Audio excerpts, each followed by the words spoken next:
मेरे दोस्तों, आज हम फिलिपियों 4 बाब उसकी चौथी आयत को मिलकर सीखेंगे। तो पहले मैं आपको पूरी आयत सुनाऊंगा और आप ध्यान से सुनेंगे।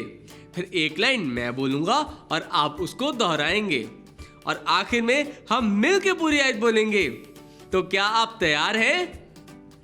अब मैं पूरी आयत सुनाऊंगा और आप ध्यान से सुनेंगे। खुदावन में हर वक्त खुश रहो, फिर कहता हूं कि खुश रहो। फिलिपियों 4 बाब 4 आयत।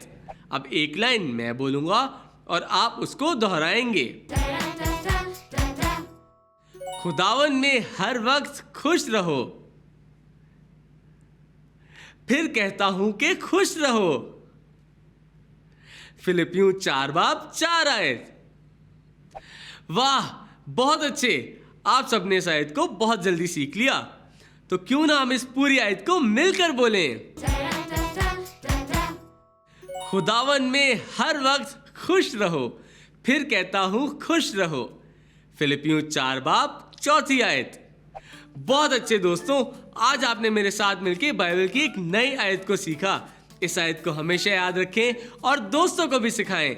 अगली दफा मिलेंगे और साथ सीखेंगे बाइबल से एक नई आयत। तब तक के लिए बाय बाय।